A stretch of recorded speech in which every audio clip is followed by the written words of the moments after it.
किसी भी competitive exam को क्रैक करने के लिए दो चीज़ों की ज़रूरत होती है, academic preparedness and mental preparedness.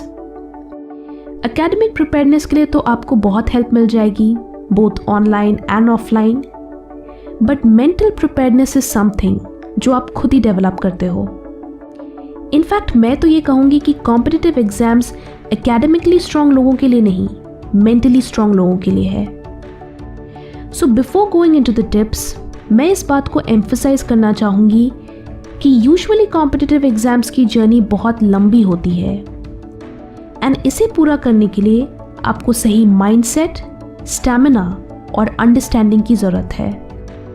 तो अगर आपके अंदर वो मेंटल टफनेस है तभी आप इस रेस को पूरा कर पाओगे, वरना किसी भी तरह की कोचिंग, मोटिवेशन या स्ट्रैटेजी आपके काम नहीं आएगी। सो ये बात हमेशा ध्यान में रखें। And now let's talk about how to prepare for competitive exams. Firstly, किसी भी एग्जाम को क्लियर करने के लिए प्रेजेंस ऑफ माइंड ज़रूरी है। लास्ट मिनट तक पढ़ने से सिर्फ स्ट्रेस और एग्जॉशन होगा।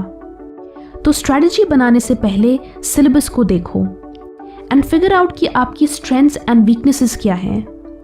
जैसे आप किन सब्जेक्ट्स को लेकर कॉन्फिडेंट हैं, आपको कहाँ ज़्यादा मेहनत करने की ज़रूरत है, आपकी answer writing skills, time management skills. कई स्टूडेंट्स तैयारी तो बहुत अच्छी करते हैं लेकिन टाइम मैनेजमेंट को इम्पोर्टेंस नहीं देते और वहीं चूक जाते हैं। So figure out your strong points and weak points and come up with a strategy that works best for you. Second point is resource limitation.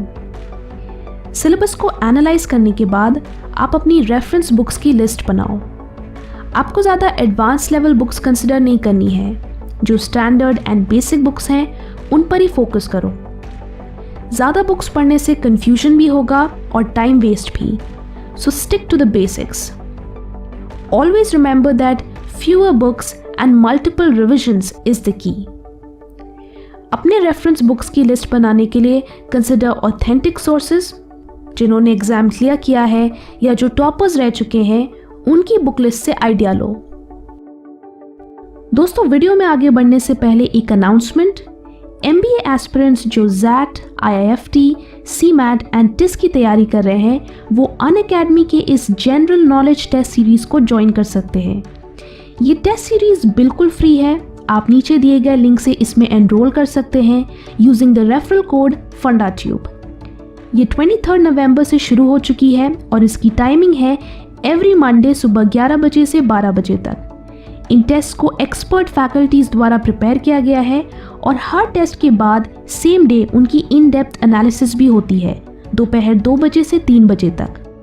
तो आप भी इसका पूरा फ़ायदा उठाएं, इससे आपकी अच्छी प्रैक्टिस होगी और आपको अपनी तैयारी का भी अंदाज़ा होगा। सो एनरोल करने के लिए डिस्क्रिप्शन पे दिए गए लिंक पे क्लिक करें। Now back to the video. Planning macro and micro. Have a monthly and a daily plan respectively. जब आपके सामने आपकी बुक्स की लिस्ट होगी तो आपको उन्हें नेक्स्ट 6 मंथ्स या 12 मंथ्स के स्पैन में डिवाइड करना होगा कि आप ईच मंथ कितना पोर्शन कवर करोगे। आपको ये भी कंसिडर करना होगा कि प्रिपरेशन के लास्ट 2 मंथ्स आपको rigorously previous year question papers and mock test papers solve करने हैं। तो आपको अपनी मैक्रो प्लानिंग में इसके लिए भी टाइम निकालना होगा। इसके बाद आपके डेली टारगेट्स भी होने चाहिए, जैसे आज मुझे ये 2 चैप्टर्स या ये 2 टॉपिक्स पढ़ने हैं और उसके साथ साथ रिवीजन भी करना है।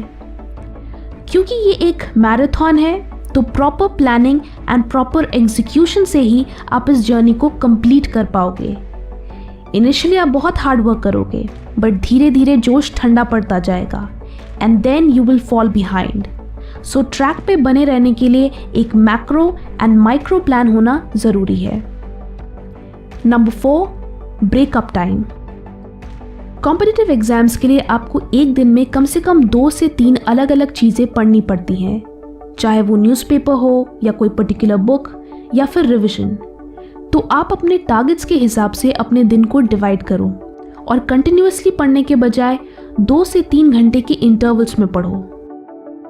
ऐश्वर्या श्योरन, जिनकी 2020 यूपीएससी सिविल सर्विसेज एग्जाम में 93rd रैंक आई थी, उन्होंने एक इंटरव्यू में कहा था कि वो 10-8-6 फॉर्मूला यूज करती थी, यानी 10 घंटे पढ़ाई, 8 घंटे सोना और 6 घंटे जो मन आए वो करती थी। आई थिंक यूपीएससी जैसे टफ एग्जाम के लिए ये एक बैलेंस्ड अप्रोच है। अगर आप 10 घंटे पढ़ सकते हो तो, वरना आप 6 घंटे पढ़ो और 10 घंटे जो मन आए वो करो। In any case, focus more on your daily targets and not the number of study hours. Number 5. Prepare notes. अगर आप किसी भी एग्जाम के टॉपर्स के इंटरव्यूज देखें तो लगभग सभी नोट्स बनाने की इंपॉर्टेंस को हाईलाइट करते हैं। नोट्स शॉर्ट एंड इफेक्टिव होने चाहिए, जिससे रिवीजन टाइम में आप कम समय में सारी इंपॉर्टेंट चीजें कवर कर लें। Number 6. Multiple revisions.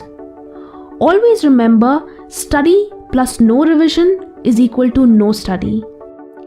It's not possible कि आप कोई भी चीज़ एक बार पढ़ो and आपको लास्ट मिनट तक सब कुछ याद रहे, unless आपकी फोटोग्राफिक मेमोरी हो, and even then it's a challenge.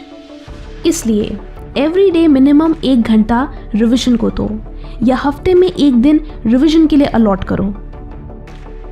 Number 7. Previous year question papers. हमेशा किसी भी सब्जेक्ट या चैप्टर को पढ़ने से पहले उसके प्रीवियस ईयर क्वेश्चंस देखो, सो दैट आपको पता हो कि एग्जाम में किस टाइप के क्वेश्चंस आते हैं, उनकी डिफ़िकल्टी लेवल क्या है, and exam point of view से वो चैप्टर कितना इम्पॉर्टेंट है। अदरवाइज आप अननेसेसरी चीज़ें याद करने में अपना टाइम वेस्ट करोगे। ऑल्सो एग्जाम से पहले आपको rigorously previous year question papers and mock test papers solve करने होंगे। इससे आपको क्वेश्चंस के पैटर्न का आइडिया होता है, जिससे आप कॉमन टाइप के क्वेश्चंस को आइडेंटिफाई कर पाओगे। पेपर सॉल्व करने से आपको अंदाज़ा होता है कि आपको किन एरियाज में और मेहनत करने की ज़रूरत है। सो ये एक फीडबैक लूप की तरह भी काम करता है, जिससे आप अपनी प्रेपरेशन अकॉर्डिंगली एडजस्ट कर सकते हो। सो फ्रेंड्स, ये थे कुछ टिप्स जो आपकी कम्पिटिटिव एग्जाम्स की तैयारी में बहुत हेल्पफुल होंगे। कमेंट करके बताएं आप किस कॉम्पिटिटिव एग्जाम की तैयारी कर रहे हैं। वीडियो अच्छी लगी तो लाइक करें एंड बहुत अच्छी लगी तो शेयर भी करें। Thanks for watching and stay focused.